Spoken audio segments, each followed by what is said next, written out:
السلام علیکم ورحمۃ اللہ وبرکاتہ۔ الحمد للہ نحمده ونستعینه ونستغفره ونؤمن به ونتوکل علیہ ونعوذ باللہ من شرور انفسنا ومن سیئات اعمالنا، من يهده الله فلا مضل له ومن يضلل فلا هادي له، ونشهد أن لا إله إلا الله وحده لا شريك له،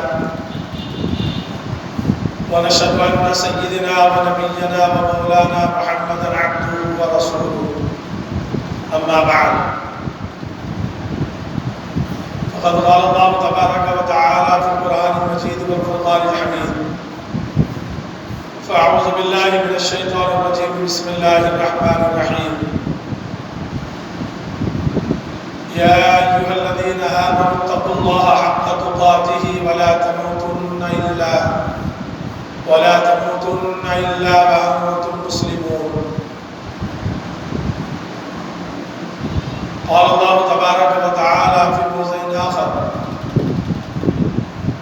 يا أيها الناس اتقوا ربكم الذي خلقكم من نفس واحدة وخلق منها زوجها وبث منهما رجالا كثيرا ونساء، واتقوا الله الذي تساءلون به والأرحام، إن الله كان عليكم رقيبا۔ صدق الله العظيم۔ قال النبي صلى الله عليه وسلم، تنكح المرأة لأربع، لمالها ولجمالها ولحسبها ولدينها، أو كما قال عليه الصلاة والسلام۔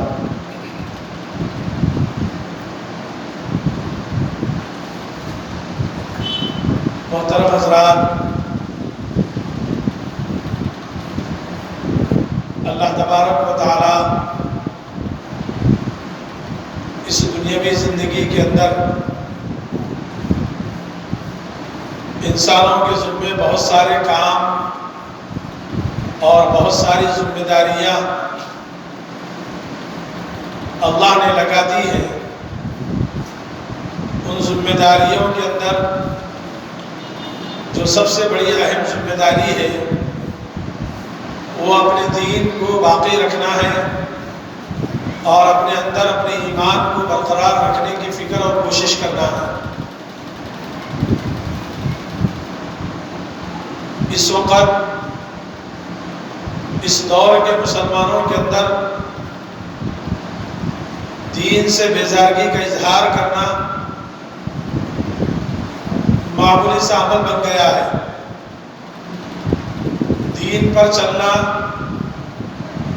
ان کے مزاج کے اندر نہیں ہے، دین کے طریقوں کو اپنانا ان کے مزاج سے بہت دور چلا جا رہا ہے۔ اس وقت پوری دنیا کے اندر اللہ تبارک و تعالی نے سب سے بہترین مذہب اور سب سے بہترین مخلوق اور سب سے بہترین امت کا درجہ ہم سب کو دیا ہے۔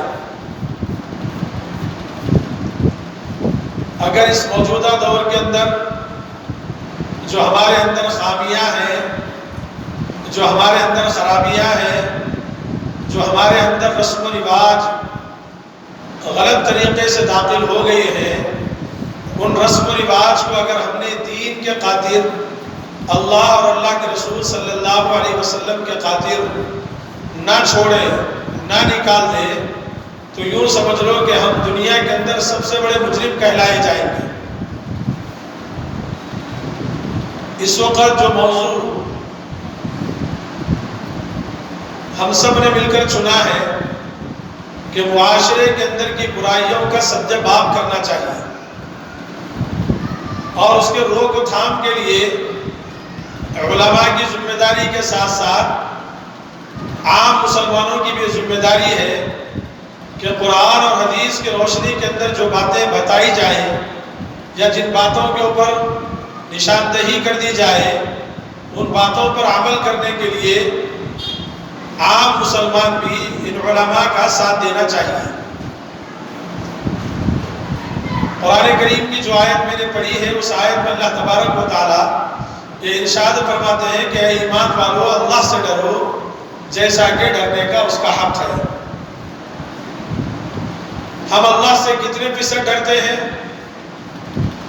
100% کے اندر سے اگر 99% نافرمانی میں گزار دیں تو یوں سمجھ لو کہ ہم نے 99% کے ساتھ ساتھ اور 75% اس کے اندر نکال دیں، یعنی صرف 25% ہم اللہ تبارک و تعالیٰ سے ڈرتے ہیں۔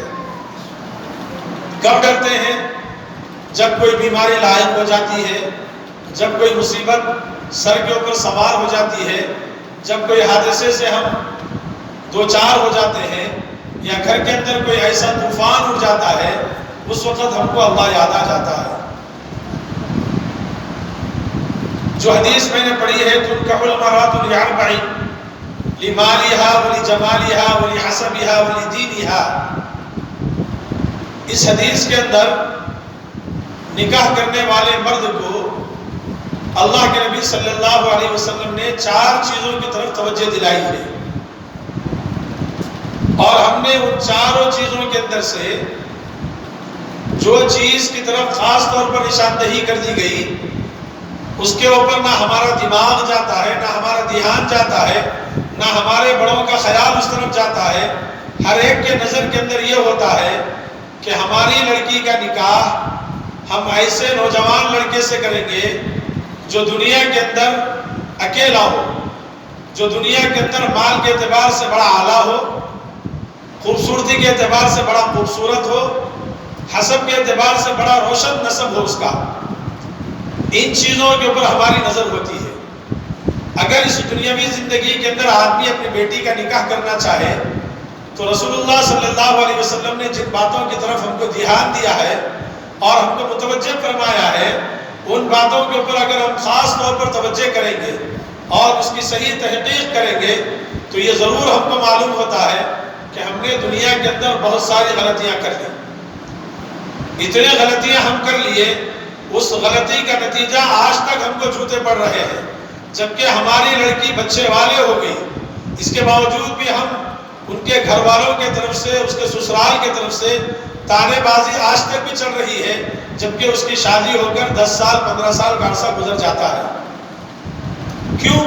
کہ ہم نے اللہ کے احکامات کی خلاف ورزی کی، رسول اللہ صلی اللہ علیہ وسلم کے بتائے طریقے کی خلاف ورزی کی، اور ہم نے صرف مال کو دیکھا اور خوبصورتی کو دیکھا اور حسب اور نسب کو دیکھا، اور اصل چیز جس کو دیکھنے کا حکم دیا گیا وہ تو ہم نے سراسری طور پر پوچھ لیا کہ کیا تم قرآن پڑھے ہو؟ اس لڑکی نے کہا کہ ہاں پڑھے ہوئے ہیں۔ نماز پڑھتے ہو؟ تو کہا کہ ہاں پڑھتے ہیں۔ روزے رکھتے ہیں؟ تو کہا کہ ہاں رکھتے ہیں۔ بس اسی کا نام دین سمجھ گئے۔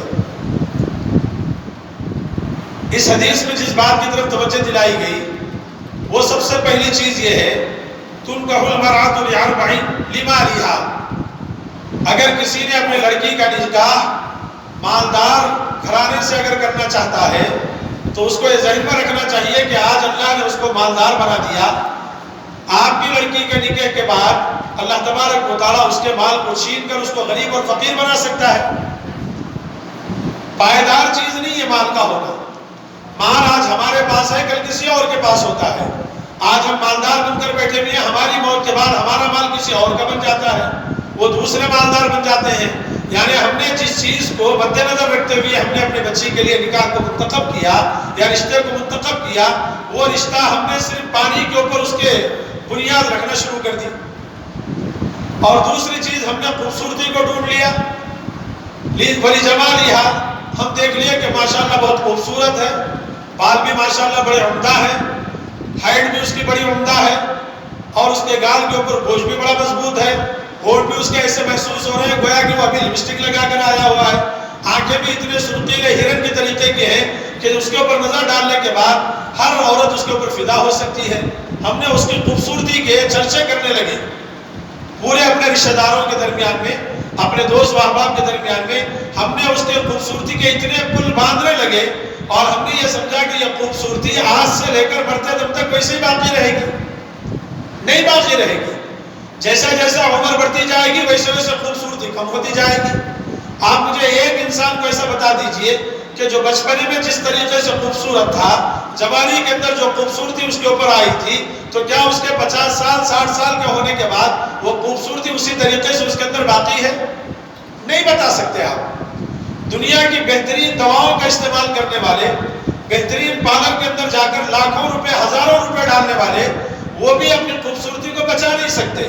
اگر آپ دیکھیں دنیاوی اعتبار سے فلمی ایکٹروں کو یا بڑے سے بڑے پروڈیوسروں کو آپ دیکھیں تو ان کی خوبصورتی کا راز کیا ہے کہ انہوں نے جس مشینریز کا استعمال کر رہے ہیں، جن دواؤں کا استعمال کر رہے ہیں، ظاہری طور پر ان کے اوپر خوبصورتی ہے لیکن اندر سے وہ پورے طور پر کھوکھلے بن جاتے ہیں۔ ان کے اندر وہ قوت و طاقت اللہ کی جانب سے جو ملتی ہے وہ ختم ہو جاتی ہے۔ لیکن ہم نے کیا دیکھ لیا کہ اس کریم کو دیکھ لیا جس کریم کے لگانے سے آدمی گورا نظر آتا ہے، اس کریم کا استعمال کر کر ہم نے اپنے کالے بچے کو گورا بنا دیا اور رشتے کے لیے وہ خوبصورت فوٹو پیش کر دیا۔ دیکھنے والے سسر نے دیکھا اور ساس نے اس فوٹو کو دیکھ کر کہا کہ ہم کو شادی کرنا ہے تو اسی بچے سے کرنا ہے۔ اور یہ خوبصورتی ہمیشہ رہنے والی نہیں۔ اگر وہ لگانا بند کر دے کریم، ایک ہفتہ بند کر دے، میں کہتا ہوں کہ ایک ہفتے کے بعد اس کے چہرے کی اصلیت باہر ہو جاتی ہے۔ ایک ہفتے کے بعد خود بخود اس کی اصل رنگ باہر آ جاتا ہے۔ تو پھر ہم نے جس بنیاد کے اوپر نکاح کا بیڑا اٹھایا ہے وہ بیڑا ہمارا غلط ہے۔ وَلِحَسَبِهَا، اب ہم دیکھ رہے ہیں خاندان کو کہ دیکھیں نظام کے خاندان کے ہیں، یہ پورا حیدرآباد بسائے، آدھا تلنگانہ نظام نے بسایا تھا، کرناٹک تک کی آدھی زمین نظام نے بسائی تھی۔ نظام کے خاندان سے ان کا تعلق ہے، یعنی پوتے پر پوتے رگڑ پوتے سگڑ پوتوں سے ان کا تعلق جڑتا ہے۔ اس نسب کو ہم نے دیکھ لیا، یہ نسب بھی باقی رہنے والا نہیں، یہ نسب بھی ختم ہو جائے گا، یہ حسب بھی ختم ہو جائے گا، دم توڑ دے گا۔ لیکن اللہ کے نبی صلی اللہ علیہ وسلم نے فرمایا کہ وَلِدِينِهَا، اس کے دین کو دیکھو، اس کی دینداری کو دیکھو، اس کے گھرانے کے اندر کتنے دین والے ہیں، کتنے نماز کے پابند ہیں، کتنے شریعت پر چلنے والے ہیں، کتنے رسول اللہ صلی اللہ علیہ وسلم کی تعلیمات پر عمل کرنے والے ہیں، ان کے گھرانے کے اندر سنتوں پر عمل ہوتا ہے یا نہیں ہوتا ہے، ان کے گھرانوں کے اندر قرآن و حدیث کی تعلیم ہوتی ہے نہیں ہوتی ہے۔ اس کو دیکھو تو ہم کہتے ہیں کہ میں نے پوچھ لیا، نماز بھی پڑھتی ہے، روزہ بھی رکھتی ہے، ماشاءاللہ بچہ بھی جو ہے پابند ہے، صوم صلات کا پابند ہے۔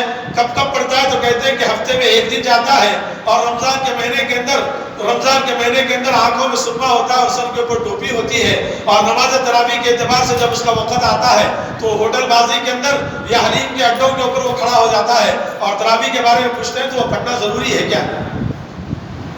یہ دینداری ہے ہماری، ہم اس کے اوپر بنیاد رکھتے ہیں۔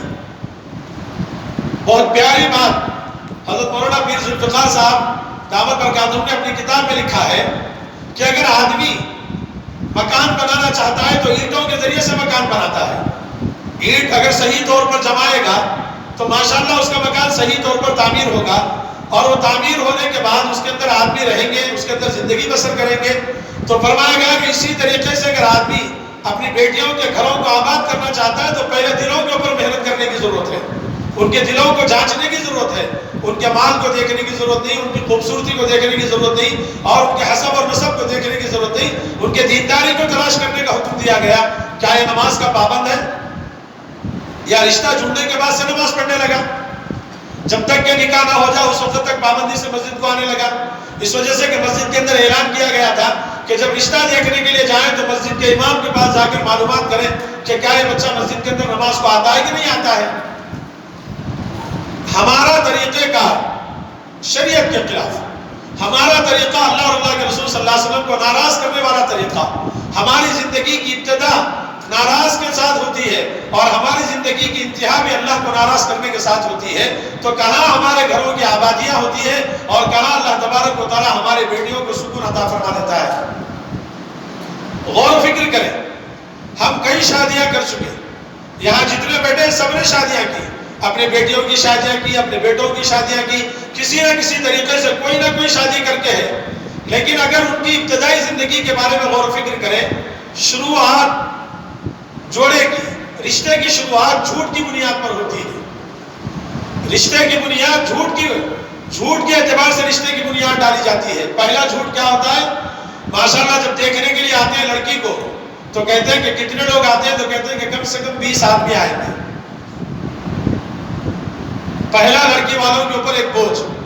اب ان 20 آدمی کے لیے بہترین کھانے کا انتظام کرنا یا ان کے لیے چائے اور بسکٹ کا انتظام کرنا۔ اگر وہ دوپہر کے ٹائم پہ آئے یا رات کے قریب مغرب کے بعد یا عشاء کے بعد آئے تو لا محالہ ان کے کھانے کا انتظام کرنا پڑتا ہے۔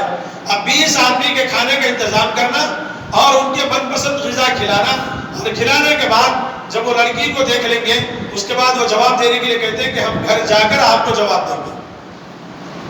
جب آپ کو گھر جا کر جواب دینا تھا تو پھر ان کے گھر کے اندر آپ کھانا کس قسم کا کھائے ہو؟ کیا یہ آپ کا کھانا آپ کے لیے جائز ہے ان کے گھر کا؟ آپ نے رشتہ ہی نہیں کیا، آپ نے رشتے کی بنیاد جھوٹ کے اوپر یہاں پر ڈال دی اور پیٹ بھر کھانا بھی کھا لیا۔ ماشاءاللہ اگر آپ ٹھنڈے پینے کے قابل ہیں تو ٹھنڈا بھی آپ کو پلایا گیا، نہیں آپ نے کہا کہ چائے تو آپ کے لیے چائے بھی پیش کر دیا گیا، ساتھ میں بہترین بیکری کے بسکٹ بھی پیش کر دیے گئے، سب کچھ کھا لیا اور کھانے کے بعد جاتے ہوئے کہا کہ ہم گھر جا کر مشورہ کر کر ہم بولیں گے۔ ابھی کس سے مشورہ کرتے ہیں؟ جب 20 آدمی خاندان کے آ گئے اور 20 آدمی نے اس کو دیکھ لیا اور 20 آدمی نے یہاں بیٹھ کر آدھے گھنٹے کے اندر 1 گھنٹے کے اندر کھانے کے بعد چائے نوشی کے درمیان میں مشورہ کرنا کس سے؟ یا تو ماں سے، یا تو والد سے، یا تو بھائی سے، یا بڑے بھائی سے، تایا سے، وہ سب کے سب وہاں موجود ہے۔ اس کے باوجود بھی کہتے ہیں کہ ہم گھر جا کر مشورہ کر کر جواب دیں گے۔ یہ دوسرا جھوٹ، یہ ہماری بنیاد ہے۔ اب پھر اس کے بعد ہوتا کیا ہے؟ اب یہ لوگ انتظار میں ہیں کہ آج جواب آئے گا، کل جواب آئے گا، آج جواب آئے گا۔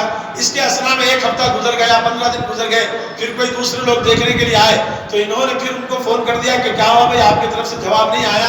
تو کہنے لگے کہ نہیں، ہماری بیٹی کو آپ کی بیٹی پسند نہیں۔ جواب دیکھیے، شادی کرنا کس سے ہے؟ بیٹے سے کرنا ہے۔ پسند کس کو نہیں ہے؟ بیٹی کو پسند نہیں ہے۔ شادی کرنا بیٹے سے ہے، پسند کس کو نہیں ہے؟ ماموں کو پسند نہیں ہے۔ تو ماموں کے ساتھ زندگی گزارنا ہے کہ بھانجے کے ساتھ زندگی گزارنا ہے لڑکی کو؟ یہ تیسرا جھوٹ۔ ہماری زندگی، ہمارے بچوں کے رشتے کے لیے ہم جس چیز کو بنیاد بنایا ہے وہ جھوٹ کو بنیاد بنایا ہے۔ وہ جھوٹ اس طریقے سے چلتے اتنا زیادہ بڑھ جاتا ہے، آپسی مقاسمت پیدا ہو جاتی ہے، آپسی اختلافات پیدا ہو جاتے ہیں۔ کوئی کہتا ہے کہ میں اس گھر کے اندر نہیں آؤں گا، ارے بھائی تیرے آنے نہ آنے سے کیا فرق پڑنے والا ہے؟ وہ کہتا ہے کہ میرے بغیر وہ نکاح نہیں کر سکتے۔ اب یہ اپنا زعم یہاں پر بتاتے ہیں۔ اللہ کے نبی صلی اللہ علیہ وسلم نے جن چیزوں کی بنیاد ڈالی ہے اور جن چیزوں کا طریقہ ہم کو بتایا ہے، وہ طریقے کے خلاف ہم کام کرتے ہیں، جس کی وجہ سے ہماری زندگیاں اجڑ جاتی ہیں، ہماری زندگیوں کے اندر سے خوشیاں ختم ہو جاتی ہیں اور ہماری زندگیوں کے اندر ویرانی چھا جاتی ہے۔ جہاں ہم خوشحال زندگی گزارنا چاہتے ہیں وہاں ہماری زندگیوں کے اندر مسائل اور مشکلات خود بخود ہم اپنے ہاتھوں سے پیدا کر دیتے ہیں۔ اس کے بعد ہوتا کیا ہے؟ اگر رشتہ پسند آ گیا، اب پسند آ گیا، پھر دوسری رسم شروع ہو گئی، منہ میٹھا کرنا ہے۔ منہ میٹھا کرنے کے لیے کتنے لوگ آ رہے ہیں؟ تو کہتے ہیں کہ 50 آدمی آئیں گے۔ منہ میٹھا کس کا کرنا ہے؟ ایک لڑکی کا منہ میٹھا کرنا ہے، اس کے لیے 50 آدمی آئے اور پھر 50 آدمیوں کا کھانا ہے لڑکی والے تیار کرنا، ان کے بیٹھنے کا انتظام کرنا، ان کے رہنے کا انتظام کرنا، گرمی ہو رہی تو ان کے لیے کولر لا کر لگانا، گرمی کے موسم میں آئے تو اے سی کا انتظام کرنا، اس وجہ سے کہ بھائی وہ بہت بڑے لوگ ہیں۔ ایک بچی کا منہ میٹھا کرنے کے لیے ماں اور باپ، ایک لڑکی، ایک بھائی، جملہ 4 یا 5 آدمی آ کر منہ میٹھا کر کر چلے جا سکتے ہیں۔ لیکن ہم نے جو رسم بنائی ہے وہ رسم یہ ہے کہ منہ میٹھے کے اندر ہم نے 50 لوگوں کو لے کر آئے اور 50 آدمیوں کا کھانے کا انتظام کرنا۔ اب اس کے بعد وہ 50 آدمی کھائیں گے، اس کے بعد چائے پئیں گے، اس کے اندر کاڑی لے کر دانتوں میں خلال کریں گے، اس کے بعد بچی کے منہ میٹھا کرنے میں رات کے 2 بج جائیں گے۔ دیکھو ہماری زندگی کس طرف جا رہی ہے، ہم کو کیا کرنا چاہیے، ہم کیا کام کر رہے ہیں۔ 50 آدمی آئے، ماشاءاللہ پیٹ بھر کر کھا لیا، ہر قسم کی منعقد غذائیں ان کے دسترخوان پر رکھی گئی اور کھا لیے اور منہ میٹھا کر دیا۔ اس کے بعد جانے لگے تو منہ میٹھے کے اندر کیا ہوا؟ اوڑھنی اڑا دیا، ایک مٹھائی کا ٹکڑا کھلا دیا، اوڑھنی اڑا دیا، ایک مٹھائی کا ٹکڑا کھلا دیا، یا رسم کر لیا تو سمجھو کہ ایک جوڑا کپڑے بنا دیا، ایک چھوٹی سی انگوٹھی چڑھا دی تو چڑھا دی نا، ورنہ وہ بھی نہیں چڑھا رہا۔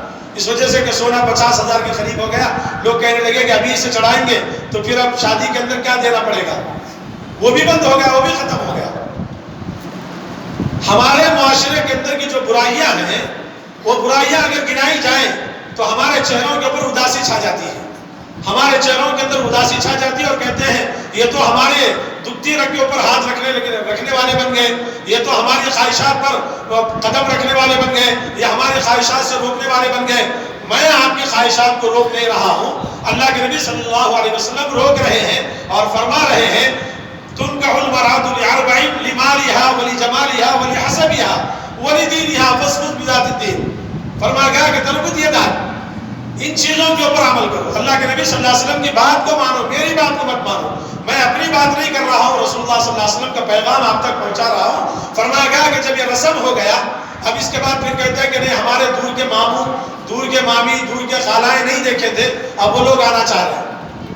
اب رسم ہو کے 2 دن میں ہوا ہو 10 آدمی اور آ گئے، اب پھر 10 آدمی کے لیے کھانے کا انتظام کرو۔ یہ شادی تک مسلسل آتے رہیں گے، جاتے رہیں گے، کھاتے رہیں گے۔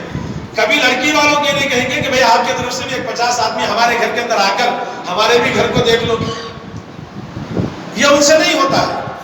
وہ کہتے ہیں کہ نہیں ہم ان کی لڑکی کو لہٰذا ان کا ہم کو ختم کرنا ہے، لہٰذا ان کو ہم کو نچوڑنا ہے، ہم کو ان کو دبا کر رکھنا ہے، یہ پر نہ مار سکے، ان کو ہم جتنا دبائیں گے اتنا ہمارے لیے فائدہ ہے۔ ٹھیک ہے آپ دبائیے، قرآن کریم کی اس آیت کو ذہن میں رکھیے جس میں اللہ تبارک و تعالیٰ کہتے ہیں قرب قیامت کے دن، قیامت کے دن جب سارے انسان جمع ہو جائیں گے تو اللہ تبارک و تعالیٰ تمام انسانوں کو جمع کریں گے، ایک طرف شادی شدہ لڑکی ہوگی، ایک طرف شادی شدہ لڑکا ہوگا۔ اللہ تبارک و تعالیٰ دونوں کو بلا کر کہیں گے کہ تم دونوں کے اندر کتنی محبت تھی، تم دونوں کے اندر کتنی محبت تھی دنیاوی زندگی کے اندر۔ اب لڑکی کہے گی کہ محبت تو مجھے کرنا ہی تھا کیونکہ ان کے ساتھ مجھے زندگی گزارنا تھا، ان کی کڑوے کسیلی باتوں کو مجھے برداشت کرنے کی عادت بن گئی تھی، ان کے تانے اور کسرے